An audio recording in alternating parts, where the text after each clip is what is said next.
Indo British advanced pain clinic నొప్పి మాయం surgery దూరం ఫర్ అపాయింట్మెంట్స్ 9155515563.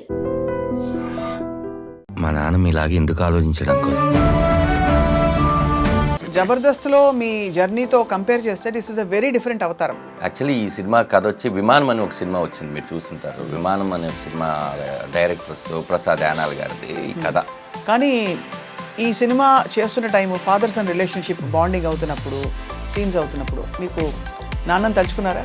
ఈ ప్రపంచం మొత్తంలో ఇంకా నాకు ఎటువంటి రిలేషన్స్ ఉన్నా కూడా ఈ బ్లడ్ రిలేషన్స్ కావు. ఫస్ట్ బ్లడ్ రిలేషన్ అంతే కదా. మళ్ళీ నాకు మా నాన్న పుట్టేశాడు అని చెప్పి ఇలా పట్టుకొని. సో మీరు మీ బిడ్డని పట్టుకున్న సీన్ని మీరు సినిమాలో ఎక్కడో పొందుపరిచారు. ఒక తండ్రి మాట విని అడవులకి వెళ్ళిన కొడుకు కథ రామాయణం. ఇక్కడ ఒక కొడుకు మాట విని ఇంకా చాలా దూరం వెళ్ళిన తండ్రి కథ రామరామ. పెళ్ళెలా అయింది ధనరాజ్ మీది? ఒక్కొక్కదానికి ఒక పెద్ద పెద్ద స్టోరీస్ ఉన్నాయి మేడం. యాక్చువల్లీ ఇది ఒక సాడ్ అండ్ బ్యూటీ రెండు ఉన్నాయి. టోటల్గా నాకు మదర్ లేరు, ఫాదర్ లేరు మేడం. నాకు ఇద్దరు కొడుకులు. ఇండస్ట్రీలో నేను హీరో అవుదామని వచ్చాను. నేను ఇంకా వేరే థాట్ ఏం లేదండి. ఒకవేళ వేరే థాట్ ఏదైనా ఉందని మీ దగ్గర చెప్తే అది అబద్ధమే. జబర్దస్త్ నుంచి బయటికి రావడం అన్నది అది కాన్షియస్, ఇంకా సినిమాల్లో బిజీ అయిపోవడం వల్ల ఇంకా నేను నెక్స్ట్ సీజన్ నుంచి ఉండను అని చెప్పాల్సి వచ్చిందా మీరు? జబర్దస్త్ వదిలేసి వచ్చేద్దాం కాదు. ఒకరోజు ఈ ఇన్సిడెంట్ ఎవరికి తెలియదు మేడం.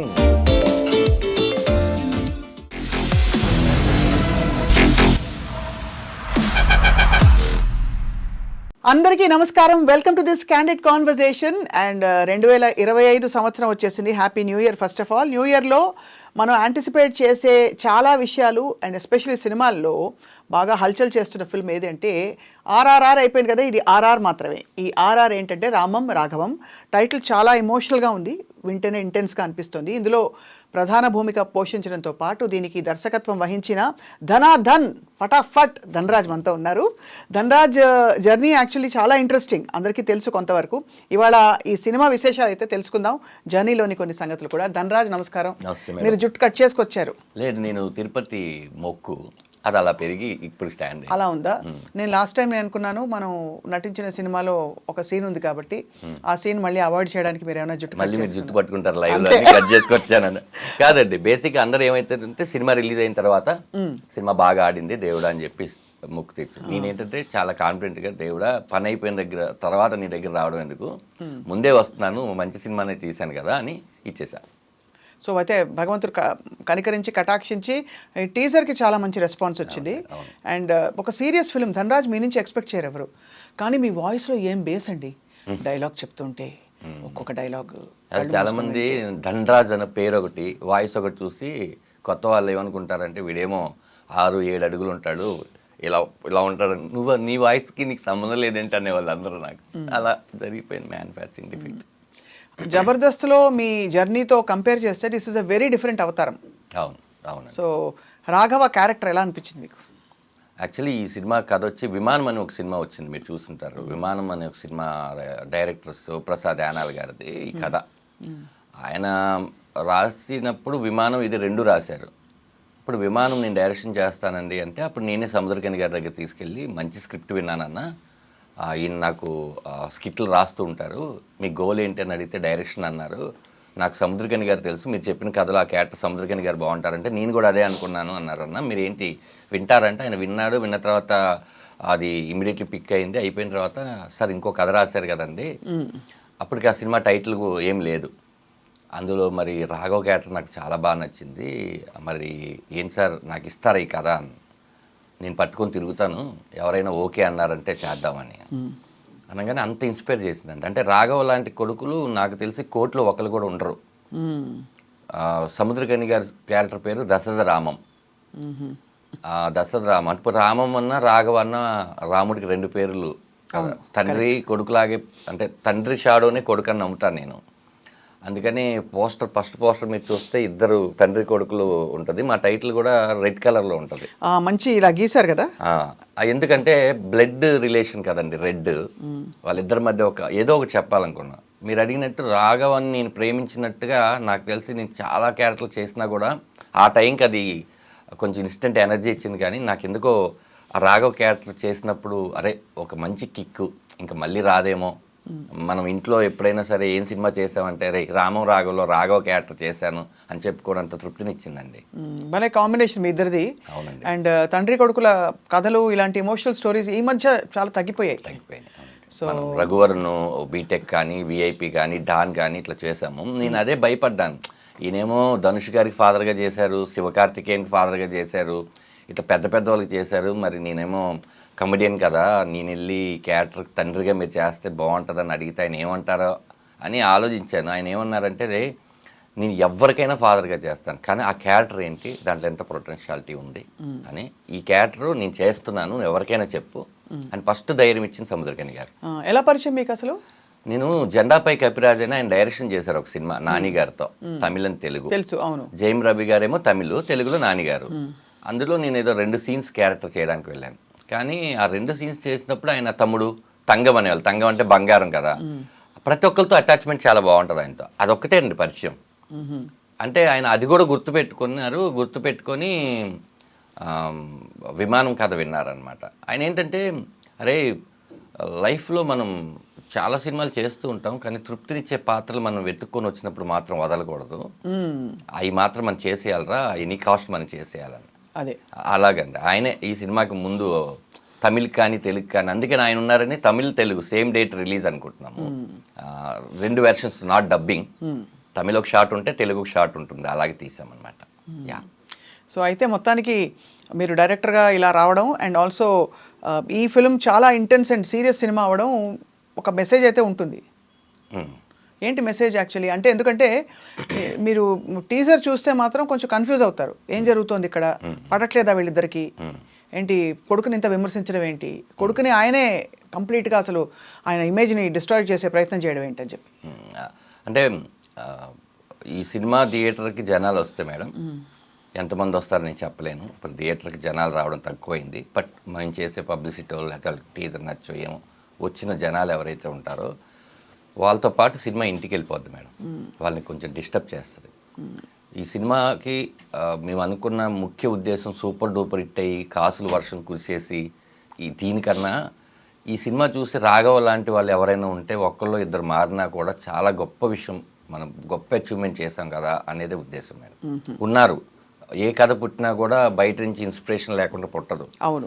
అలా మేము విన్న కథలు చదివిన దాంట్లోంచి చూస్తే ఇలాంటి రాఘవ అనే క్యారెక్టర్లు కోటికో ఒకళ్ళు ఉన్నారు, మొత్తం రాఘవలే ఉండరు.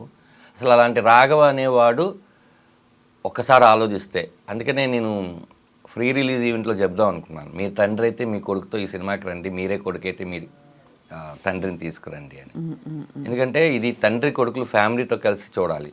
ఎక్కడో చోట తండ్రి మీద కోపం ఉండడం సహజం, కొడుకు మీద కోపం ఉండడం అది పీక్కి వెళ్ళిపోతే, మనం అణుచుకోదగిన మన చేతుల్లో ఉన్న విషయాన్ని కూడా మనం వదిలేస్తే మళ్ళీ వెనక్కి వెళ్ళి సరిదిద్దుకోలేని తప్పు ఒకటి ఏదైనా ఉంటే అది మళ్ళీ ఎప్పటికీ అది చేయలేము అనేది బాగా నచ్చింది మేడం. అందుకని ఈ సినిమా ఈ సినిమాకి డైరెక్టర్ నేను కాదు మేడం. అదే తెలుసు. అదే ఈ సినిమాకి నేను ఓన్లీ యాక్టర్ రాఘవని చేద్దామని వెళ్తే మా పృథ్వీ పోలవరపు గారు ప్రొడ్యూసరు. ఫస్ట్ ఈ సినిమాకి హీరో ఎవరంటే పృథ్వీ పోలవరపు. ఎందుకంటే సేవింగ్స్ అన్నీ తీసుకుని వచ్చి నా మీద నమ్మి ఆ కథను నమ్మి ఇప్పటి వరకు ట్రావెల్ చేసుకుంటూ లేదు మనం అసలు వదలకూడదు, ఈ సినిమాని జనాలు ఖచ్చితంగా చూపించాలి, ఏవో చిన్న ఆఫర్లు వచ్చినా అలా కాదు ఇది కొంచెం చూపించాలని నమ్మిన వ్యక్తి. అలాంటి ప్రొడ్యూసర్ నిజంగా లేకపోతే కనుక ఇలాంటి కథలు రావు మేడం. నా భయం ఏంటంటే ఇలాంటి సినిమాలు కనుక జనాలు థియేటర్కి వచ్చి చూడకపోతే ఇంకా రాసే పెన్నులో ఇంకు వేరేలాగా రాసేస్తుంది. అంటే ఆల్రెడీ మారింది మీరు అన్నట్టు, రైట్. అడపదడప ఇలాంటివి వస్తూ ఉంటుంది, అప్పుడప్పుడు ఒక హోప్ ఉంటుంది, మంచి కథలు మనం చెప్పగలం అని హోప్ ఉంటుంది. ఎక్కడో మలయాళం సినిమాలు చూసి మనం భలే తీశారా, తమిళ సినిమా చూసి భలే తీశారా అంటారు, మన దగ్గర వచ్చినప్పుడే అది ఎందుకో చిన్న చూపు ఉంటుంది. ఇందులో సెన్సిబిలిటీస్ తెలుస్తున్నాయి, కొంచెం డిఫరెంట్ గా ఉంది, కెమెరా లైటింగ్ మొదలుకుని ఆ లుక్కే డిఫరెంట్ గా ఉంది. డెఫినెట్ గా ఉంటుంది మేడం. కానీ ఇంత సీరియస్ సినిమా మీరు రిలేట్ కాగలిగారా? మీరు అంత కామెడీ చేశారు కదా. అంతే మేడం. అంటే ఇప్పుడు నవ్వించడమే ప్రపంచంలో అన్నిటికన్నా చాలా కష్టమైన విషయం. ఒక హాస్య నటుడు ఖచ్చితంగా నవ్వించాడంటే మిగతా రసాలన్నీ ఈజీగా చేసేస్తాడనేది నా ఉద్దేశం. వాళ్ళకి మనం కరెక్ట్గా త్రో చేయకపోతే అప్పుడు ప్రాబ్లం వస్తుంది. కానీ ప్రతిదీ చెక్ చేసుకొని, సముద్రకని గారు మాట చెప్పారు నాకు, ఆయన డబ్బింగ్ చెప్తూ ఆయన చెన్నైలో ఏడ్ చేసి కౌగిలించుకొని ఆయన ఆఫీస్కి రమ్మన్నారు. అరే కొన్ని షాట్లు నేను ఒక పెద్ద డైరెక్టర్, ఆయన పేరు చెప్పకూడదు, అందుతో పోల్చి చెప్పారు ఆయన. అర్థం లేకుండా ఒక షాట్ కూడా పెట్టలేదురా. కొన్ని కథలు మనం కోరుకుంటాం, కొన్ని కథలు వచ్చి నువ్వే చేయాలని చెప్తే అదే ఈ కథ నిన్ను డైరెక్షన్ చేయమని కోరుకుంది, అందుకని ఇన్నాళ్ళు నువ్వు వెయిట్ చేసావేమో. అది ఈ సినిమా తర్వాత నేను ఇంకా దుర్మార్గమైన పాత్రలు, కోపము తెప్పించే పాత్రలు చేయనురా, ఇలాంటి సినిమా నాకు తృప్తినిచ్చిందిరా అన్నారు. అంతకన్నా నేను సక్సెస్ ఏం అవును, కరెక్ట్, అంతే కదా. ఎందుకంటే ఆయన నేషనల్ అవార్డు గ్రహీత, అవును, చాలా సీరియల్స్ చేశారు, డైరెక్షన్ చేశారు, పెద్ద పెద్ద సినిమాలు చేశారు. అలాంటి వ్యక్తి పొగుడుతుంటే మనం తప్పు చేయలేదు, మనం తప్పు చేసినా ఎవరికి తెలియలేదు, అది అలా జరిగింది మేడం.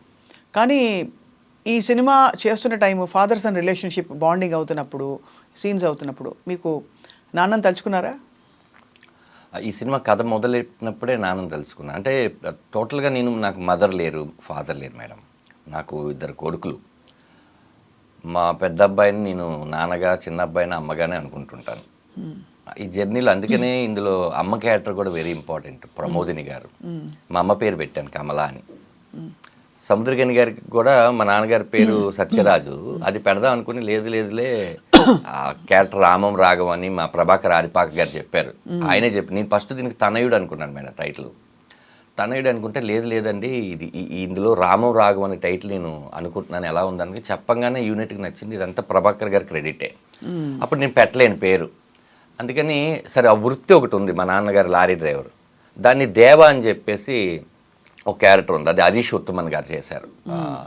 ఆ లారీ బ్యాక్గ్రౌండ్ తీసుకొచ్చి మా నాన్నగారి గెటప్ ఏదైతే ఉంటుందో అది కొంచెం పెట్టడానికి ట్రై చేశాను మేడం. యా, అదే ఆయన నేను కొడక అని పిలుస్తుంటాను నన్ను. నేను కూడా కొంచెం ఎమోషన్ అయినప్పుడు డాడీ అని పిలుస్తుంటాను. ఎందుకంటే మేమిద్దరం చాలా మంది పోస్టర్ చూడంగానే నిజంగా అచ్చుగుద్దినట్టు, అంటే ఎక్కడో ఒక విధమైన సిమిలారిటీ ఉంది. అది అసలు నమ్మరు అన్నట్టు లేదు, అలా ఉన్నారా మీరు ఇద్దరు. ఆయన ఎంత ఫ్రీడమ్ ఇచ్చారు, రాత్రులు పగళ్ళు ఆయనకున్న డేట్లు.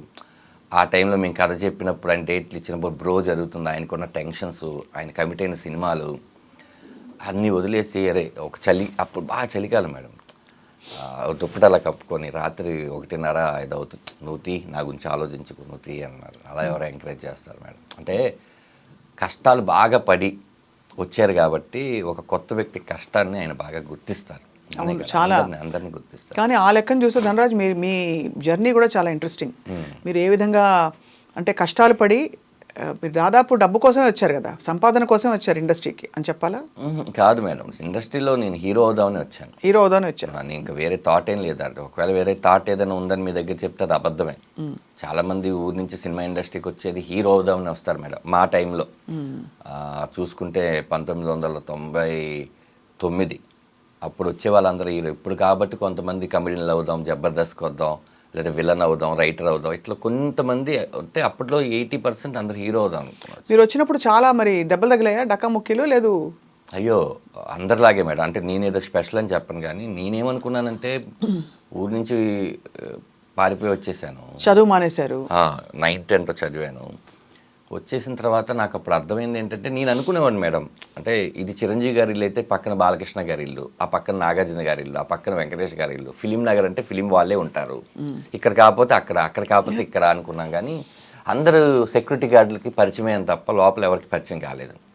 తర్వాత అర్థమైంది ఏంటంటే, ఇంట్లో టైంకి తినరా అంటే మనం తినకుండా, కాలు చేతులు కూడా కడుక్కోకుండా ఇట్లా నీళ్ళు పోసేసుకొని అన్నం తినేసి ప్లేట్ ఇట్లా ఇస్తేసి ఆడుకోవడానికి వెళ్ళినప్పుడు మనకు ఆ వాల్యూ తెలియలేదు. ఇక్కడికి వచ్చిన తర్వాత అర్థమైంది, కరెక్ట్గా ఆ టైంకి ఆ పేగు అరుస్తుంది అన్నం తినాలి అని, అప్పుడు పెట్టేవాళ్ళు ఎవరు ఉండరు అని. అప్పుడు నేను ఫిలిం నగర్లో ఆనంద్ సినీ సర్వీస్ పక్కన ఒక మెస్ ఉండేది, అక్కడ సర్వర్గా జాయిన్ అయ్యాయి.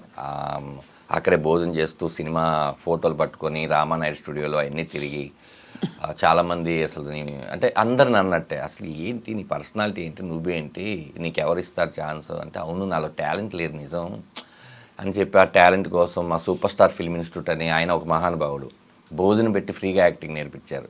అప్పుడు మా సత్యం యాబీ గారు ఇంతమంది డబ్బులు కట్టి నేర్చుకుంటుంటే నేను అందరూ ఆ పిల్లల బెడ్షీట్లు అన్నీ మడతెట్టి కరెక్ట్గా క్లాస్ టైంకి వచ్చి వాళ్ళకి ఏం కావాలో చూసుకోవడం. అక్కడే మన చెమ్మక చంద్ర, నాంది డైరెక్టర్ విజయ్ కనకమేడల, నేను, ఇంకా క్రాంతి అని సీరియల్ రైటర్, అందరం అక్కడే పరిచయం అనమాట. అలా అలా చేస్తూ చేస్తూ మెల్లిగా ఉన్న టైంలో పక్కనే సూపర్ గుడ్ ఫిల్మ్స్ ఉండేది. అది అంతకుముందు హీరోయిన్ రవళి గారిది, వాళ్ళ బ్రదర్ విజయ్ గారు ఉండేవాళ్ళు అక్కడ. అలా అలా జరుగుతుంటే ఈ సూపర్ గుడ్లో కీర్తి గారు అని, అందాల రాముడు, దీప్తి గారు, సారీ, నా యాక్టింగ్లో ఇది నేర్చుకుంటున్నాం, మాకు ఎక్స్పీరియన్స్ కావాలంటే, అవునా రాజా సినిమా క్లైమాక్స్ జరుగుతుంది అని చంద్రాని నన్ను తీసుకుని వెళ్ళి, ఆ వెంకటేష్ బాబు గారు వెనకాల ఆటో సీన్ ఉంటుంది కదా, సౌందర్య వెనకాల మేము ఉంటాం, మీరు గమనిస్తే. అది మా ఫస్ట్ ఎక్స్పీరియన్స్ యాక్చువల్లీ భారతీయ విద్యాభవన్లో జరిగింది. అది అప్పుడంతా మీరు మరి భుక్తి ఫుడ్ అక్కడ పెట్టేవారు? ఇంకా మా మాస్టర్ గారు బాగా చూసుకున్నారు, తల్లిదండ్రులు. అప్పటికే మా అమ్మగారు మళ్ళీ వచ్చేసారు. నేను హోటల్లో పనిచేయడం చూసి మా నాన్నగారి దగ్గర క్లీనర్గా చేశాను. ఆయన అప్పుడు ట్రంకాలు ఫోన్ చేస్తే మా అమ్మ వచ్చి ఏడ్చి, అప్పటికి నాన్నగారు లేరు అక్కడ, మనకి ఎవరు లేరమ్మా, నేను ఇట్లా ఇండస్ట్రీలో ఎదగాలనుకుంటున్నాను అంటే, అమ్మగారు అపోలో హాస్పిటల్ ఆయాగా వచ్చి ఆయన ఓ 200-300 పెట్టి ఇల్లు తీసుకొని నేను ఇన్స్టిట్యూట్కి వెళ్తూ, ఇవన్నీ ఉన్నాయి మేడం. నేను ఎందుకు దీన్ని చాలా గొప్పగా చెప్పనంటే, this is my pain only. అవతల వాళ్ళకి అది పెయిన్ కాదు. రెండోది, అవతల వాళ్ళది నాకన్నా చాలా పెద్ద పెయిన్ అయి ఉంటుంది, ఉండుంటాయి. ఒక రకరకాల, మీదో కథ, నాదో కథ, కెమెరామ్యాన్ గారిదో కథ, అందరిదో ఒక కథ ఉంటుంది కదా, చూసి వచ్చాం. బట్ అది మర్చిపోకుండా నాకు గుర్తు పెట్టుకోవడం చాలా ఇంట్రెస్ట్. అవును, కొమ్ములు రాకూడదు. అట్లా కాదు, చాలా ట్రెమెండస్ సక్సెస్ కదా ధనరాజ్. అప్పటి నుంచి ఇప్పటి వరకు మీరు ఎంత నమ్మకం ఉంటే మీ మీద మీకు నిలదొక్కున్నారు. పారిపోతారు, కష్టం వస్తే పారిపోతారు. అవును మేడం. ఫుడ్ లేదు, 4 రోజులు కష్టం వస్తే పారిపోతారు. అవును మేడం, వెళ్ళిపోతారు. చూశాను మేడం, నేను నన్ను ఇన్స్పిరేషన్ తీసుకొని వచ్చిన వాళ్ళు ఉన్నారు, వెళ్ళిపోతారు. నేను అలా అడిగిన వాళ్ళకి ఒకటే చెప్పాను, తమ్ముడు నాకు అప్పుడు ఏంటంటే ఆర్థిక పరిస్థితి బాగోక, నేను 9వ తరగతి చదవడం వల్ల వేరే ఆప్షన్ లేక, వెనక్కి వెళ్తే కూడా ఏం చేయలేమన్న ఒక భయం, ముందుకే వెళ్ళాలని ఒక గోల్, అలా వచ్చాను. ఇప్పుడు మీరందరూ ఏంటంటే డిగ్రీ ఇంజనీరింగ్ చదివేసి మీకు బైక్ ఉండి ఇంట్లో డబ్బులు పంపించే అంత ఉంది.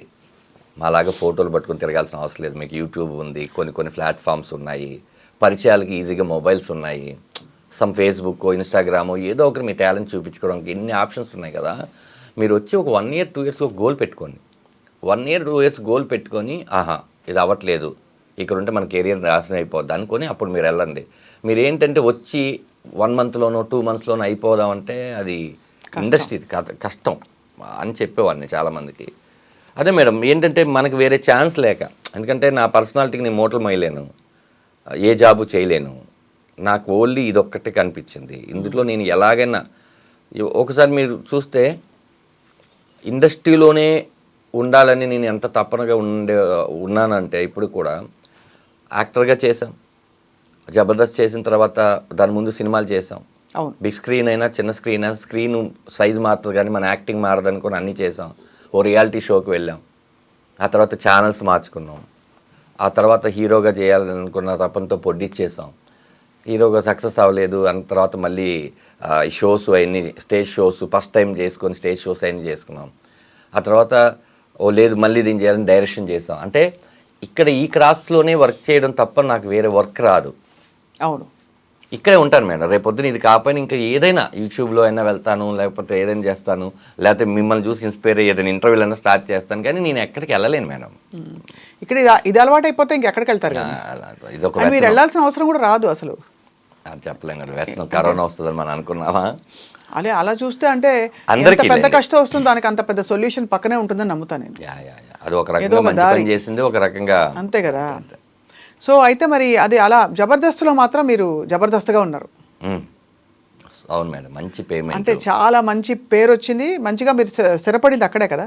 అవునండి, అసలు నాకు సినిమా ప్రొడ్యూస్ చేయడానికి కూడా డబ్బులు ఇచ్చిందంత చేసిందండి జబర్దస్త్.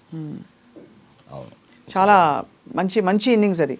అవునండి, ఇప్పటికీ చాలామంది జబర్దస్త్ మానేసిన విషయం తెలియక, సార్ జబర్దస్త్లో మీ స్కిట్స్ చాలా బాగుంటాయండి అని అంటుంటారు. అంటే అది రిపీట్ టెలికాస్ట్ అవడమో, లేకపోతే అది యూట్యూబ్లో ఉండిపోవడమో, లేకపోతే వాళ్ళు అప్పుడు చూసుండడమో.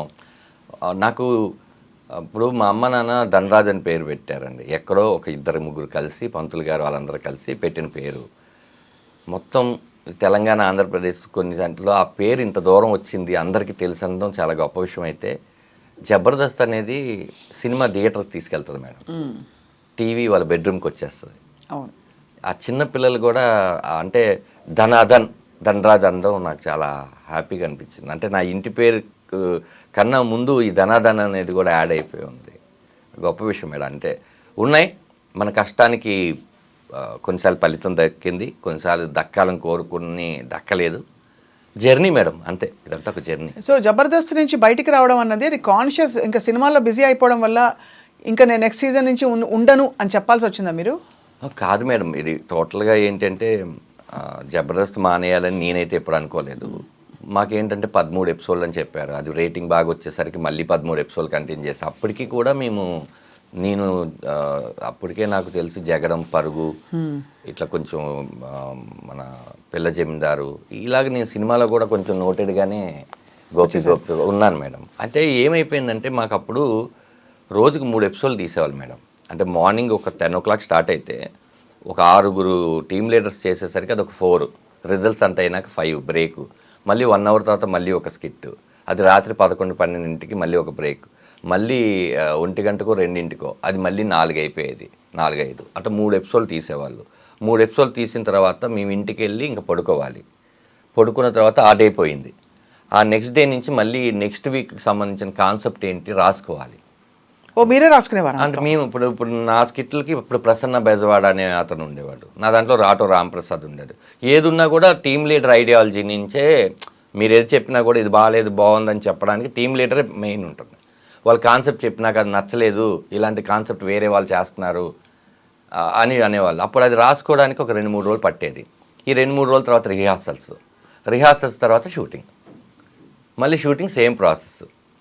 ఇప్పుడు టోటల్గా మనకి ఏంటంటే వేరే సినిమాకి డేట్లు ఇవ్వడానికి, ఇప్పుడు సినిమా డేట్లు ఎలా ఉంటుంది కాంబినేషన్, అవును సేమ్ ఇక్కడ కూడా కాంబినేషన్. నాగబాబు గారు, రోజా గారు, ఇటు అనసూయ గారు, లేకపోతే రష్మి గారు, మిగతా 6 టీమ్ లీడర్లు, కంటెస్టెంట్లు, ఫ్లోరు, ఇన్ని ఉండే. ఇక్కడ ఇచ్చేస్తే అక్కడ చేయలేం. అక్కడేమో మన లైఫ్ టర్న్ అయిపోయి మన బిగ్ స్క్రీన్ కదా చూద్దాం అనుకున్నాం అనేది ఒక చిన్న ఇది ఉండేది అప్పట్లో. ప్రాబ్లం ఏమైపోయిందంటే అమ్మో మనం చాలా స్ట్రెస్ తీసుకుంటున్నాము అని అప్పుడప్పుడు చేసి ఆల్మోస్ట్ ఒక 70 స్కిట్లు ఏదో చేశాను, 70 స్కిట్లు. ఆ తర్వాత ఈ సినిమా బిజీ ఏడావలి పడిపోయాం. వాంటెడ్గా జబర్దస్త్ వదిలేసి వచ్చేద్దాం కాదు. ఒకరోజు ఈ ఇన్సిడెంట్ ఎవరికి తెలియదు మేడం,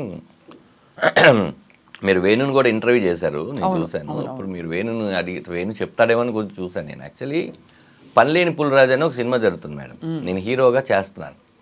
అది యూసుఫ్ గూడ్లో గణపతి ఎదురుగా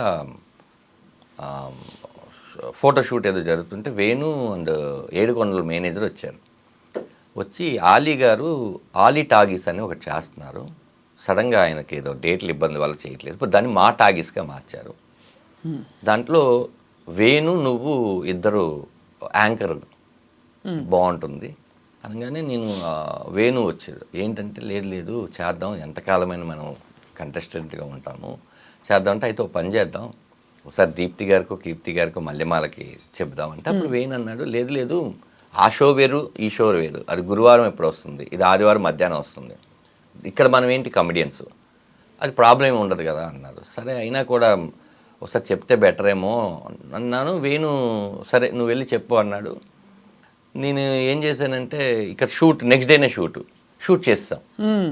షూట్ చేసేసి నేను వెళ్ళి ఇట్లా మేడంతో మాట్లాడాను, శ్యామ్ ప్రసాద్ గారి వాళ్ళ పాపతో.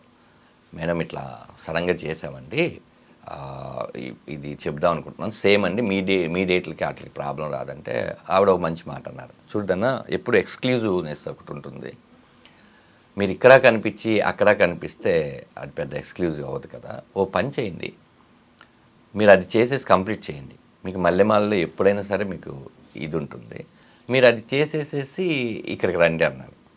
అదేమైంది 13 ఎపిసోడ్లు అంటే జబర్దస్త్ డైరెక్షన్ చేస్తున్న సంజయ్ గారు కూడా ఆ టైంలో ఇటు వచ్చేసారు. ఓహో సరే ఆయన మేము 13 అనుకున్నాం, అది మెల్లిగా 24 ఎపిసోడ్లు అలా అయిపోయి అది అయిపోయింది.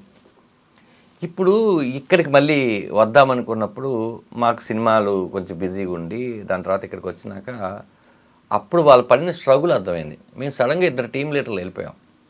ఇప్పుడు ఎవరు టీం లీడ్ చేయాలి? అవును, వాళ్ళకేమో నెక్స్ట్ 1 వీక్లో షూటింగ్ అనగా మేము వెళ్ళిపోయాం.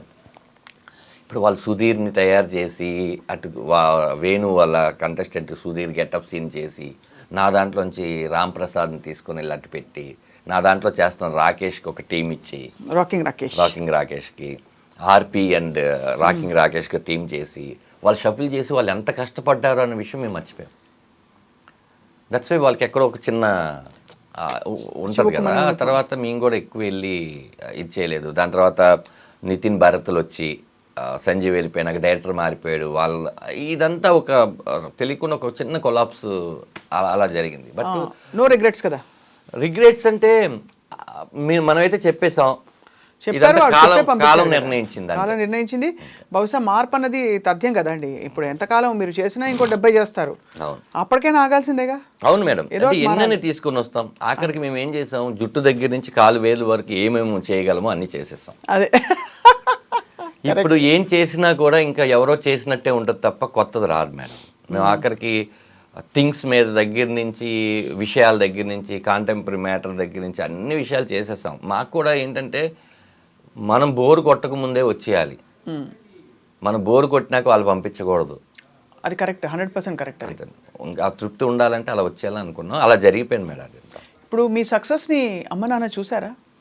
నాన్నగారు నాకు 8-9 ఇయర్స్ ఉన్నప్పుడే చనిపోయారండి లారీ యాక్సిడెంట్లో. మదరు నాతో వచ్చేసినాక ఆవిడ చూసిన ఒకే ఒక్క సినిమా ఏంటంటే జై, నా ఫస్ట్ మూవీ. ఆ సినిమాలో తేజ గారు, అక్కడే వేణు నేను కూడా పరిచయం. తేజ గారు ఒక సీను, ఒక చిన్న పాటలో ఇది ఉంటుంది. మా అమ్మ గిలాక్సీ థియేటర్ అని కింద మీకు షేక్పేట్లో ఉంటుంది. అందులో నన్ను కత్తితో పొడుస్తారు. అది యాక్చువల్లీ బొమ్మకి పొడుస్తారు కదా, మా అమ్మకి తెలియదు. అప్పుడే ఫస్ట్ టైం మా అమ్మ డిటిఎస్ చూడడం. కొడంగానే నానా అంది. అమ్మ అది బొమ్మమ్మ, నేను ఇక్కడ బతికే ఉన్నాను కదా అన్నాను. ఆ సినిమా ఒకటే చూశారు. ఆ తర్వాత మనతో చనిపోయాను. అమ్మ కానీ చాలా నిలదొక్కుని మీరే, మీకు అమ్మ నాన్న ఇప్పుడు పిల్లలైతే. అంతే మేడం. పెళ్ళెలా అయింది ధనరాజ్ మీది? ఒక్కొక్క దానికి ఒక పెద్ద పెద్ద స్టోరీస్ ఉన్నాయి మేడం. యాక్చువల్లీ ఇది ఒక సాడ్ అండ్ బ్యూటీ రెండూ ఉన్నాయి ఇంట్లో. నేను డ్యాన్స్ క్లాసులు చెప్పేవాడిని మేడం. ఓ డాన్స్ వచ్చా మీకు? అనుకునేవాడిని, అంటే పక్కన వాళ్ళకి రాకపోతే నాకు వచ్చాను అంతే. అయితే మీకు డెఫినెట్గా వచ్చాం మన ఇద్దరి మధ్యలో. మన ఇద్దరు మాస్. యాక్చువల్లీ మా ఇన్స్టిట్యూట్లో నేను యాక్టింగ్ అదంతా నేర్చుకున్నప్పుడు మేడం, మా మాస్టర్ డ్యాన్స్ మాస్టర్ విజయ్ గారు, ఆయన డాన్సర్స్ యూనియన్కి ప్రెసిడెంట్గా కూడా చేశారు. ఆయనతో కొన్ని నేర్చుకున్నాను. నేర్చుకున్న తర్వాత నేను క్లాసెస్ చెప్పడానికి ఒక ఇన్స్టిట్యూట్, మీకు చెప్పాలంటే కంట్రీ క్లబ్లో బూగీ అని ఒక డ్యాన్స్ కాంపిటీషన్ పెట్టారు. పెడితే నాకు అందులో 3rd ప్రైజ్ వచ్చింది. అప్పుడు ఒక ఆవిడ నన్ను పిలిచి, బాబు మా పిల్లలకి డ్యాన్స్ నేర్పిస్తావా అంటే, నేర్పిస్తాను. ఎంత అంటే 1000 రూపాయలు. 1000 రూపాయల అంటే వాళ్ళు బేగంపేటలో ఉంటారు. సరే అక్కడికి వెళ్ళడం, బస్ పాస్ తీసుకోవడం. బస్ పాస్ తీసుకుంటే అప్పుడు ఎంత మేడం, అయితే 150 రూపాయలతో అయిపోయేది. ఇలా క్లాస్ చెప్తున్నాను. నేను చెప్పిన క్లాస్ ఎవరికంటే హీరో నిఖిల్ వాళ్ళ మదరే పిలిచారు. హీరో నిఖిల్ వాళ్ళ సిస్టర్కి ఆ పిల్లోడు ఉండేవాడు. ఆ పిల్లోడు వచ్చేసి కౌరవుడు అని నాగబాబు గారి సినిమాలో కొడుగ్గా చేశాడు. అప్పుడు నిఖిల్ కూడా వచ్చేవాడు. వచ్చిన తర్వాత అది వేరే టాపిక్ యాక్చువల్లీ. అది అది అది బ్యూటిఫుల్ ఇన్సిడెంట్ ఏంటంటే, ఇది కంప్లీట్ చేసి అది చెప్తాను, లవ్ స్టోరీ ఇది. అతను వచ్చాడు, మా ఇన్స్టిట్యూట్లో నేర్చుకున్న డైలాగులు అన్నీ చెప్పాను, అంతా అయిపోయింది. తను బాగా ఇచ్చేసాం. ఆ తర్వాత ఎందుకో ఆ క్లాసు పిల్లలు పెద్దవాళ్ళు అవుతున్నారు, ఇప్పుడు డ్యాన్స్ ఎందుకని వాళ్ళు వదిలేస్తారు, అంతా అయిపోయింది మేడం. నేను యువత అని ఒక సినిమా చేస్తానికి నన్ను పరశురామ్ గారు పిలిచారు. ఎందుకంటే పరశురామ్ గారు పరుగు సినిమాకు అసోసియేట్. నేను పరుగు చేశాను. దాంతో ఆయన ఒక క్యారెక్టర్ రాశారు. అది రాజమండ్రి సెంట్రల్ జైల్లో ఒక ఖైదీ క్యారెక్టర్. నేను అలా వెళ్ళిపోతుంటే భయ్యా అని ఒక సౌండ్ వచ్చింది. భయ్యా అని సౌండ్ వస్తే తిరిగి చూస్తే నిఖిల్. అప్పుడు జగడం చూసి పరుగు అవన్నీ చూసి పిలిచారు. నన్ను గుర్తుపట్టారా భయ్యా అన్నాడు. లేదు భయ్యా, నా పేరు నిఖిల్ భయ్యా, మీరు నాకు డ్యాన్స్ అన్నీ నేర్పించారు. నిఖిల్ నువ్వా అంటే, అప్పటికే హ్యాపీ డేస్ ఇవన్నీ కూడా సూపర్గా ఉన్నాడు కదా తను. నిఖిల్ నాకు గుర్తుపట్టలేదు, అప్పుడు ఇంత పెరిగిపోయావు ఇదంతా. భయ్యా థ్యాంక్ యూ సో మచ్. అసలు నేను హ్యాపీ డేస్ సెలెక్ట్ అవ్వడానికి మీరు చెప్పిన డైలాగే. అది వెళ్ళి శేఖర్ కమ్ముల్ గారి దగ్గరికి వెళ్ళి ఆడిషన్లో చెప్పాను. చెప్తే సూపర్ బాగుందని చెప్పి సెలెక్ట్ చేశారు భయ్య. ఆ రోజు మీరు డైలాగ్ నేర్పించడం అని ఇప్పుడు తను కలిసినప్పుడల్లా అది చెప్పేవాడు. ఇంత గుర్తుపెట్టుకున్నావు, థ్యాంక్ యూ సో మచ్ అన్నాం. అదే అలా జరిగింది మేడం. ఆ తర్వాత నేను దివాకర్ బాబు గారు ఇల్లు ఉండేది ఫిలింనగర్లో, మీకు ఐడియా ఉంది. దాని ఎదురుగా మిషన్ కొడుతుంటారు, కింద కారు పార్కింగ్ అని పెట్టారు. నేను ఆ పార్కింగ్లో కార్లు ఏం లేకపోతే ఉండేది, ఇది నేను ఇన్స్టిట్యూట్గా వాడుకుంటానని చెప్పి దాన్ని నేను ఒక ఇన్స్టిట్యూట్ చేసి, నేను స్టార్ ఫిలిం ఇన్స్టిట్యూట్ అని బోర్డు పెట్టి అక్కడున్న పిల్లలందరికీ 200-300 రూపాయలు అని ఒక క్లాస్ పెడితే చాలామంది ఏంటంటే క్లాసికల్ డ్యాన్స్ అడిగేవాళ్ళు. మనకి ఈ డ్యాన్సే రాదు, ఏదో వాళ్ళకి రాదని నేర్పిస్తుంటే క్లాసికల్ ఎలా అని చెప్పి ఎంక్వైరీ చేస్తే అది మాగంటి కాలనీ ఉండేది పైన. అక్కడ ఎవరో ఒక అమ్మాయి కొంచెం క్లాసికల్ వచ్చు అంటే ఆ అమ్మాయిని పిలవంగానే అమ్మాయిని చూడంగానే అమ్మాయిని చూసి ఐ లవ్ యూ అని చెప్పి ఫస్ట్ టైం చూడంగానే. మిమ్మల్ని చూడగానే మీరు చెప్పారు అంటే ఇడియట్ ఏం మాట్లాడతానని వెళ్ళిపోయింది. కామనే కదా మన అందరికి చెప్తాం కదా అని అయిపోయింది. ఆ టైంలో నేను దర్గాలో ఉండేవాడిని. ఫిలిం నగర్ నుంచి నేను దర్గాకి వెళ్ళాను. డోరు అలా తీసి చూస్తే మా అమ్మగారు అలా పడుకున్నారు. ఏమే తిన్నావా అని అడిగాను. ఏం మాట్లాడలేవు. చూస్తే అర్థమైపోయింది మా అమ్మగారు చనిపోయారు. సిస్ క్యాన్సర్ పేషెంట్. అప్పుడే థర్డ్ స్టేజ్ కీమోలు అన్నీ చేయించాం. కానీ మన వల్ల స్థాయికి మించి ఆవిడ చెప్పలేదు మనకి. చెప్తే వీడు ఏం చేయగలడు ఇప్పుడు, మనసులో అది పెట్టుకుని కెరీర్లో ఇచ్చేసుకుంటాడు అని. చాలా స్ట్రగుల్గా ఉండేది. ఎందుకంటే ఈ డ్యాన్స్ క్లాస్ నుంచి వచ్చే డబ్బులు, లేకపోతే వేరే మనకు ఉపాధి లేదు. అప్పుడు చాలామందికి ఫోన్ చేసాము. అందరి పరిస్థితులు అలాగే ఉన్నాయి. అప్పుడు సర్లే అని ఈ అమ్మాయికి కూడా చేసాం. అందరు చేసే ప్రాసెస్లో ఆ రాత్రి 11-12కి ఈ అమ్మాయికి కూడా చేస్తే, నీ పక్కన ఎవరు ఉన్నారంటే నా పక్కన వాసు అనే ఫ్రెండ్ ఉన్నాడంటే వాసుని పంపించాను. వాసు వెళ్ళాడు. వచ్చి హాఫ్ అన్ అవర్ తర్వాత దాని దగ్గర డబ్బులు లేవంటారా అంటే, కానీ డబ్బులు లేనప్పుడు ఎందుకు పిలిచింది, ఇక తోడు ఉండాలి కదా నాకు అంటే, లేదా అని ఇదిగో అమ్మాయి పట్టీలు, అమ్మాయిది ఏదో ఉంగరం, అమ్మాయి కమ్మలు అవన్నీ ఇచ్చిందిరా. వాకయ్యి నేను పెద్ద అంటే ముందు డబ్బులు వచ్చినాయి అనే దాని మీద ఉండి మార్వాడి షాపు ఒక ఆయన ఉంటే అర్ధరాత్రి లేపి తాకట్టు పెట్టి ఆ డబ్బులతో మా అమ్మగారి ఇదంతా చేసాం. అమ్మాయి వచ్చింది. వస్తే నాకు భయం పుట్టుకుంది. ఏం భయం పుట్టుకుందంటే, ఇప్పుడు నాకేంటంటే అన్నం ఎలా వండుకోవాలో తెలీదు, బట్టలు ఎలా ఉతకాలి, ఇల్లు ఎలా అంట్లు ఎలా తోమాలి, ఇట్లా ఏ థింగు నాకు తెలియదు. ఇలా ఉండిపోయాను. అలా ఉండిపోతే పక్కింటి వాళ్ళు పిలిచి భోజనం పెట్టడం ఇలాంటి థింగ్స్ జరుగుతున్నాయి. కానీ ఇంకా మళ్ళీ రాదా. ఎప్పుడో చిన్నప్పుడు నాన్నను కోల్పోయాము, ఇప్పుడు కరెక్ట్గా అమ్మను కోల్పోయాము. ఏంటి నా లైఫ్ నాకు అర్థం కావట్లేదు. ఇది నేను చెప్తుంది 2007. ఇలా ఉంది ఏంటని ఆలోచిస్తుంటే అమ్మాయి పబ్బు ఇయ్యమని చెప్పి అమ్మాయి ఒక రెసిపీ తీసుకొని వచ్చింది. Khichdi type something. తిను అంటే నాకేం తినబుద్ధి కావట్లేదు, ఏం లేదంటే అమ్మాయి నువ్వు ఫస్ట్ తిను, నీకు నేను ఉన్నాను, నువ్వు తిను అంటే. ఉండడం అంటే ఏంటి, నేను లైఫ్ లాంగ్ ఉంటాను, ముందు తినంది అన్న తర్వాత అమ్మాయి నాతోనే ఒక 2 రోజులు ఉన్న తర్వాత పెళ్లి చేసుకున్నాం. అంటే అప్పుడు ఎవరు లేరు. నేను అమ్మాయి పెద్దమ్మ గుడికి వెళ్ళి, వాళ్ళ పేరెంట్స్ అదే చెప్తాను, పెద్దమ్మ గుడికి వెళ్ళి తాళి కట్టేసి, ఇంకా ఏదో కీడు జరిగిన చోట మేలు జరగాలి, మంచి జరగాలని పెద్దవాళ్ళు చెప్పారు. అంతా అయిపోయింది. ఇంకా ఆ ఇల్లుని వదిలేసి ఇంకొక ఇల్లు ఒక 500 రూపాయలు, ఇది 400 అయితే ఒక 500 రూపాయలు ఇల్లు తీసుకొని బాగా కష్టపడాలి అని చెప్పి చేసుకుంటున్న టైంలో అప్పుడు అడిగాను అమ్మాయిని ఒక 1 వీక్ తర్వాత, అవును మీకు తల్లిదండ్రులు ఉంటారు కదా, మర్చిపోయాను అడగడం అని. మా నాన్నే అంటే నేను ఇప్పుడు సోలో కదా మేడం, నాకు ఆ థాట్ రాలేదు. చుట్టాలు ఉంటారు ఇదని ఉన్నారు అని అమ్మాయి ఒక పెద్ద లిస్టు చెప్పింది. లిస్ట్ చెప్తే వాళ్ళ అక్కతో తను బాగా క్లోజు. వాళ్ళ అక్కకి చెప్తే వాళ్ళ అమ్మ నాన్న ఇంకా మా కూతురు చచ్చిపోయింది, మా కూతురు సంబంధం లేదు, చదువుకోమని పంపిస్తే ఇదేంటి అదేంటి అని పేరెంట్స్ ఎలా మాట్లాడతారో అలా మాట్లాడి ఇంకా నీళ్ళు పోసేసుకున్నాము. లేదు అని. చూడమ్మా ఇప్పుడు నువ్వు ఎవరు లేరు, నీకు నాకు ఎవరు లేరు, ఇప్పుడు నువ్వే నాకు అమ్మ, నేనే నీకు నాన్న, ఓకే అని అలా మెల్లిగా సినిమాలు చేసుకుంటుంటే తను ప్రెగ్నెంట్. అప్పుడు కూడా చెప్పాం, అప్పుడు కూడా రెస్పాండ్ లేదు. వాళ్ళ అక్క మాట్లాడుతుండేది. ఆ తర్వాత కరెక్ట్గా డెలివరీ, నేను పెళ్లిగాని ప్రసాద్ అనే సినిమా షూటింగ్లో ఉన్నాను. రాత్రి నేను వచ్చి చూస్తే అమ్మాయి ఏడుస్తుంది, ఏంటంటే నొప్పులు వస్తున్నాయని. అప్ప అని చెప్పి తనని తీసుకొని వెళ్ళి అక్కడ గవర్నమెంట్ హాస్పిటల్ ఉంటే దర్గాలోనే తీసుకొని వెళ్తే వాళ్ళేమో వేడి నీళ్ళు కావాలని అడిగారు. వేడి నీళ్ళు కావాలంటే నేను ఇంటికి వెళ్ళి వేడి నీళ్ళు పెట్టుకొని అది పట్టుకొని వస్తే చల్లగైపోయాయి. మళ్ళీ తీసుకొచ్చి ఇట్లా చాలా చాలా అంటే ఆ టైంలో పడాల్సిన పెయిన్ అన్ని నేను కూడా మీరు కూడా ప్రసవ వేదన పడి వెళ్ళిన తర్వాత నా చెయ్యి ఇలా పట్టుకొని నువ్వు వెళ్తే నేను కన్నానంటే ఇట్లా చెయ్యి పట్టుకుని ఇట్లుంటే మా పెద్ద అబ్బాయి సుక్కుని కనింది. దాని తర్వాత అది ఇంత ఉందా నాకు భయం అలా పట్టుకొని. అంటే ఈ ప్రపంచం మొత్తంలో ఇంకా నాకు ఎటువంటి రిలేషన్స్ ఉన్నా కూడా ఈ బ్లడ్ రిలేషన్స్ కావు, ఫస్ట్ బ్లడ్ రిలేషన్ అంతే కదా.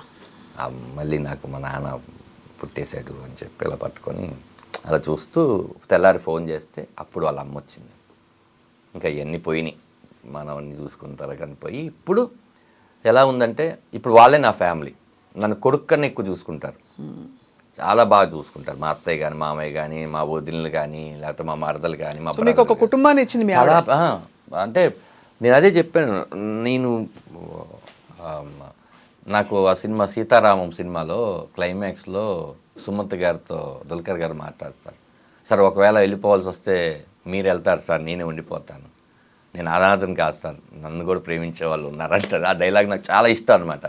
ఎస్, ఇప్పుడు మనకేంటి బ్లడ్ రిలేషన్స్ ఇద్దరు, ఫ్యామిలీ ఇచ్చింది మా ఆవిడ, ఇంతకు మించి ఉంటుంది మేడం. అంటే ఇది సర్కిల్, అదే భూమి గుండ్రంగా ఎందుకు ఉంది అని దానికి ఇప్పుడు నాకు అర్థమైంది. సో మీరు మీ బిడ్డని పట్టుకున్న సీన్ని మీరు సినిమాలో ఎక్కడో పొందుపరిచారు అన్న విషయం నాకు క్లియర్గా అర్థమైంది. ట్రైలర్లో అది అందరూ చూసారు లేదు నాకు తెలియదు, ఇంకా రిలీజ్ కాలేదు. నేనైతే సీక్రెట్ చూశాను కాబట్టి నాకు సడన్ గా కనెక్ట్ అయింది ధనరాజ్. మేడం ప్రతిదీ కూడా నేను ఎక్కడో చోట ఇన్స్పైర్ అయినవి, లేకపోతే నేను ఎక్కువ బాధపడినవి, ఎక్కువ ఆనందపడినవి పొందుపరిచి, ఎందుకంటే నేను అని చెప్పట్లేదు, ఇలా ప్రతి తండ్రి పడతాడు కదా, అప్పుడు ఈజీగా మోర్ కనెక్టివిటీ ఉంటుంది కదా.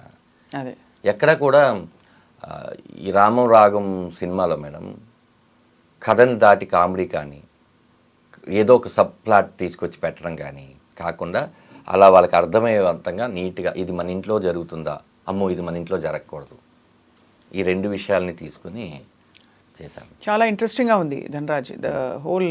అంటే మీ story Ramam Raghavam teaser and plus మీరు చెప్తున్న స్టోరీ నేపథ్యం మీకు నిజంగా బోల్డ్ అంత అసలు జీవితం చిన్న వయసులో చూస్తారు మీరు. అవును మేడం. ఇప్పుడు 41కి వచ్చాను నేను. ఈ 20,000 19 ఒక 20 జై సినిమాకి ఇప్పటికి ఒక 20 సంవత్సరాలు అయి ఉంటాయి. 21 సంవత్సరాలు అంటే యాక్చువల్లీ చాలామందికి ఏంటంటే నాకు కాలేజ్ లేదు, నాకు జాబ్లు, కాలేజ్ తర్వాత అవన్నీ ఏం లేవు మేడం. చాలా చూసి చిన్న వయసులోనే దేవుడు అనం కానీ పరిస్థితులు చాలా చూసాం మేడం. అంటే ఇది నీకు తెలీదా అనేది లేదు మేడం, అలా ఉన్నాయి. అంటే నేను హ్యాపీగా ఫీల్ అవుతుంది ఏంటంటే మన గోళీల ఆటలు తెలుసు, సేమ్ గేమ్ క్యారమ్ బోర్డు తెలుసు, బర్రెలెక్క ఆడడం తెలుసు, చెరుగ్గల లాగడం తెలుసు, ప్రతి థింగు తెలుసు. మనం ఉన్నప్పుడే టెలిఫోన్లు పోయి సెల్ ఫోన్లు వచ్చి, మొబైటెల్స్ వచ్చి, కంప్యూటర్లు వచ్చి చాలా వచ్చినాయి. అన్నీ చూసుకుంటూ ఇది ఈ లైఫ్ మళ్ళీ మనం ఎవరికైనా చెప్పాలి అంటే ఇన్ ఫ్యూచర్ కూడా ఏం డాడీ బియ్యం అనేది వరిలో పండిస్తారా, ఈ సూపర్ మార్కెట్లో దొరుకుద్దేమో అనుకున్నాం అన్న పరిస్థితి నుంచి మనం అన్ని చూసుకొని వచ్చి అన్ని చూసారు. కరెక్ట్ జనరేషన్లో ఉన్నారు మీరు. అదే మరి ఇంక ఈ జనరేషన్ ఎవరికి రాదు. దీని తర్వాత వాళ్ళందరూ ఇంకా మారిపోయారు కదా. రాదు, అది ఒక చరిత్రలాగా పుస్తకాల్లో ఉంటుంది అంతే, అనుభవాల్లో ఉండదు. అది అన్నీ బాగుంది మేడం థింగ్. అంటే మళ్ళీ నేను కమ్బ్యాక్ అన్నాలో లేకపోతే ఏమన్నాలో కానీ రామం రాఘవం నాకు చాలా తృప్తినిచ్చింది మేడం. చాలామంది సినిమా చూశారు, నేను చాలామంది సినిమా చూపించిన తర్వాత ఎస్పెషల్లీ లేడీస్ అసలు దీనికి నువ్వు పితృదేవ భావాన్ని పెట్టేయాల్సింది, నేను మాతృదేవ అప్పుడు ఏడ్చాను, మళ్ళీ ఇప్పుడు ఏడుస్తున్నాను అంటే మోర్ కనెక్టివిటీ ఉంటుంది మేడం. చాలా పెయినీగా ఉంటుంది సినిమా, చాలా sensitive and sentimental story, family story. అలానే మీకేంటంటే మెలో డ్రామా పెట్టేసి డ్రమటైజెస్ చేసేసి అలా ఏం లేదు మనకి సినిమాలో. మీకు టీజర్లో చూస్తే ఏంటంటే వాడి గురించే మీరు ఆలోచిస్తున్నారంటే నాకు ఇంకొక ఆలోచన ఏముంది చెప్పు, నేను ఇంటి పేరు మాత్రమే ఇవ్వగలను, మంచి పేరు అతనే కదా తెచ్చుకోవాలి అంటే ఇంకా అంతకు మించింది అదే. అందరికీ ఇంటి పేరు మాత్రమే నానిస్తాడు, దాన్ని నిలబెట్టి కాపాడుకొని మంచి పేరు నువ్వే తెచ్చుకోవాలి. ఇంకొకటి ఉంటుంది మేడం, అదేంటంటే ఆయన ఒక చెట్టుని చూసి అంటాడు, భూమి మంచిదే, విత్తనం మంచిదే, చెట్టు ఎందుకు అలా పెరిగిందో నాకు అర్థం కావట్లేదు. భూమి అమ్మ, విత్తనం నాన్న, ఆ చెట్టు ఎందుకు అలా పెరిగిందో నాకు అర్థం కావట్లేదు. రెండు మంచిదైనప్పుడు అంటే దాని అది పెరిగే దాంట్లోనే చాలా గాలులు వానలు చాలా థింగ్స్ తీసుకొని పెరిగి ఉంటుంది అది, లేకపోతే అది అలా పెరగదు. అవును, ఇలా చాలా మంచి మాటలు ఉంటాయి. ఎక్కడికక్కడ ఆలోచింపచేసే పాయింట్స్ ఉన్నాయి అయితే ఉంటాయి మేడం, ఉంటాయి. ఇంకెవరెవరు ఉన్నారు ఇక్కడ తెలిసిన వాళ్ళు? ప్రమోదిని గారు, ఆఫ్ కోర్స్ ప్రమోదిని గారు, 30 years పృథ్వీ గారు, చిత్రం సీన్ గారు, శ్రీనివాస్ రెడ్డి గారు, సత్య, హరీష్ ఉత్తమ్ గారు, ప్రతి క్యారెక్టర్ ఏదైనా మన ఇంటూరి వాసు గారు, అందరూ ఆల్మోస్ట్ సుపరిచిత క్యారెక్టర్స్. మీరు తెలిసి చాలా ఆలోచితంగా కాస్టింగ్ చేశారు అయితే. అవును మేడం, అవును మేడం. అంటే చెప్పే వాళ్ళకి మాత్రం ఏ ఇమేజ్ ఉండకూడదని నేను అనుకున్నాను మేడం. వాళ్ళు అన్ని క్యారెక్టర్ చేస్తున్న వాళ్ళు, ఎందుకంటే ఇందులో నేను రెగ్యులర్గా ఏం చేయించాను. కమెడియన్ అంటే సత్య ఉండగానే సైడ్ కిక్ లాంటి ఒక క్యారెక్టరు, ఓ 4 పంచులు వేసేసి సినిమాలో మీరు చెప్తే చాలామందికి ఇది అవునా అనుకుంటారు, కానీ వెళ్తున్న సిచ్యువేషన్లో ఏదైనా వస్తే మాటలు మీరు నవ్వాలి తప్ప కామెడీ కోసమో డ్యాన్సుల కోసమో ఫైట్ల కోసమో ఏది ఉండదండి. ఒక జర్నీ, ఒక రాఘవ అనే ఒక కుర్రోడు వాళ్ళ నాన్న, రాఘవ ఏం చేస్తుంటాడు, వాళ్ళ నాన్న ఏం చేస్తుంటాడు, వీళ్ళిద్దరి మధ్య ఎక్కడ చెడినప్పుడు నాన్న ఎంత బాగా కొడుకు గురించి ఆలోచిస్తే కొడుకు ఎందుకు అర్థం చేసుకోలేకపోయాడు. అలానే కొడుకు ఆలోచించే విధానం తప్పు వాడి పాయింట్ ఆఫ్ వ్యూ తప్పు కానప్పుడు ఈ ప్రపంచంలో ఏం చెప్పినా వాడు వినడం అంతే. అలాంటప్పుడు వీళ్ళిద్దరు కలుసుకుంటే బాగుంటుంది. ఆ తండ్రి అపురూపంగా ఆ రోజు పుట్టింది నా కొడుకు మాత్రమే కాదు, తండ్రిగా నేను కూడా అని అని చెప్పడం చాలా పెద్ద డైలాగ్ అది. ఇప్పుడు మళ్ళీ ఆ కొడుకును అతను పట్టుకోవడం కోసం ఎంత తాపత్రయపడి ఎలా చేసుకున్నాడు అనే ఒక మ్యాటర్లో వెళ్ళి ఫైనల్గా ఏంటంటే ఒక తండ్రి మాట విని అడవులకి వెళ్ళిన కొడుకు కథ రామాయణం మేడం. ఇక్కడ ఒక కొడుకు మాట విని ఇంకా చాలా దూరం వెళ్ళిన తండ్రి కథ రామం రాఘం. బ్యూటిఫుల్. రామం రాఘం ఒకటే అని ఎండ్ చేశారు మీ ట్రైలర్ని కూడా. అవును మేడం, అది అవును మేడం, చాలా లవ్లీగా ఉంది ధనరాజ్. అయితే మీ చిన్న కోరిక ఏంటంటే మనం మళ్ళీ కలవాలి సినిమా రిలీజ్కి ముందే, కలిసి మీ టీంతో ఈ సినిమాలో నటించిన ప్రధాన భూమికలో ఉండే ఎవరైనా సరే తప్పకుండా మేము పలకరిస్తాం, వాళ్ళని కూడా వాళ్ళ ఎక్స్పీరియన్సెస్ తెలుసుకుంటాం రామం రాఘవం సినిమాకి సంబంధించి. బట్ మీ స్టోరీ విని వెరీ వెరీ ఇన్స్పైర్డ్. అండ్ ఈ ఇన్స్పైరింగ్ స్టోరీ ఇంకా బోల్డ్ మలుపులు తిరిగి మీరే ఊహించినంత సక్సెస్ మీకు రావాలని కోరుకుంటున్నాం. Madam thank you. అంటే మీ షోలో నేను ఒకటి అప్పీల్ చేసుకుందాం అనుకుంటున్నాను. ఏంటంటే మీరు సినిమా థియేటర్కి వచ్చి సినిమా చూసి బాగోలేదు అని చెప్పే హక్కు మీకు ఎప్పుడు ఉంటుందంటే మీరు టికెట్ పెట్టి డబ్బులు కొన్నప్పుడు. అవును, కరెక్టే. అదే పక్కన వాళ్ళు ఎవరో సినిమా చూసి బాగాలేదని వాళ్ళ అభిప్రాయం చెప్తే అవునా బాగాలేదు కదా అని చెప్పి వెళ్ళకపోవడం అనేది మీరు ఇంకోళ్ళ మీద డిఫెండ్ అయినట్టు. కరెక్టే. అవును. మీ హక్కు ఎప్పుడు మీరు వినియోగించుకుంటారంటే మీరు తిట్టాలన్నా ఏది చేయాలన్నా మీ డబ్బులతో మీరు సినిమా కొనుక్కొని చూసినప్పుడు. ఎందుకంటే అతనికి నచ్చిన కొన్ని విషయాలు మీకు నచ్చకపోవచ్చు, ఒక్కొక్కరిది ఒక్కొక్క ఐడియాలజీలో ఉంటాం. కాబట్టి ముందు ధనరాజ్ అనేవాడు 2 years నుంచి ఏమీ చేయకుండా ఈ స్క్రిప్ట్ని నమ్ముకొని సముద్రకని గారని ఒక మహా నటుని పెట్టుకొని అతని కూడా ఒప్పించి, నాటే ఈజీ ఏదో సముద్రకని గారికి డబ్బులు ఇస్తే ఒప్పేసుకోరు ఆయన, ఒక మంచి సినిమాని వీళ్ళు తీసి మాకు చూపిద్దాం అన్న కోసం తీశారు కదా. సరే ఏదో నేను ఎన్నో ఖర్చు పెడుతూ ఉంటాను, ఆ 2 గంటలు ఒక ఎక్స్పీరియన్స్ని మందేమి రేట్లు పెంచేసేసి పెట్టేసే సినిమా కాదు. ఆ 150 రూపాయలు అందుబాటులో ఉన్న రేట్లో ఒకసారి చూద్దామని జనాలు అందరూ వస్తే నేను చెప్తున్నాను మేడం, ఇది బిగ్ ఛాలెంజ్ అంటారో లేకపోతే మీ షోలో నేను చెప్తున్నాను, మీరు కనుక ఎవరైనా ఈ సినిమా చూసి బాగోలేదు అంటే నేను ఇలాంటి ప్రయత్నాలు ఎప్పుడూ చేయను మేడం. ఎందుకంటే తప్పు నేను క్రాస్ చెక్ చేసుకున్న తర్వాత ఒక 20-30 షోలు వేసి పెద్ద వాళ్ళందరూ చూపించిన తర్వాత చెప్తున్న మాట ఇది. అవును. ఇలాంటి పృథ్వీ పోలవరపు గారు, ఆరిపాక ప్రభాకర్ గారు లాంటి నిర్మాతలు మళ్ళీ ఇండస్ట్రీకి వచ్చి చాలామందికి భోజనాలు పెట్టాలన్నా, శివప్రసాద్ యానాల్ గారు లాంటి వాళ్ళు మంచి కథలు రాయాలన్నా, నాలాంటి వాడు మిగతా వాళ్ళని ర్యాక్ చేయాలన్నా ప్రేక్షకులు ఖచ్చితంగా వాళ్ళు ఈ సినిమా చూడాలి. ఎంతమందికి ఉపాధి వస్తుందో, ఎంత మంచి సినిమాలు వస్తాయో. మరి ఇలాంటి సినిమాలు 4-5 చేసిన తర్వాత మనం కూడా అమ్మో ప్రేక్షకులు కంటెంట్ ఉన్న సినిమాలే వాళ్ళు కంటెంట్ ఉన్న సినిమాలు చూసి ఇచ్చేస్తున్నారు. అవును. కానీ మోర్ దెన్ మనం ఈ సినిమా థియేటర్లో ఆడలేదా, ఓటీటీలో బాగుందే, అదో ఆ రోజు నువ్వు చూస్తుంటే ఈ గతి ఈ సినిమాకి పట్టేది కాదు. వాళ్ళు మార్పు కోసం చెప్తున్నాను మేడం. వాళ్ళు ఎప్పుడు రైట్గానే ఆలోచిస్తారు. ఖచ్చితంగా థియేటర్కి వచ్చి ఈ సినిమాని చూస్తే చాలామందికి స్ట్రెంత్ అవుతుందని చెప్తున్నాను. తప్పకుండా చూస్తారు మీరు, అందుకు చూసేలాగా మనం చేద్దాం. చేద్దాం. All the very best Dhanraj. Thank you Swapna garu, thank you, nice interview. Yes.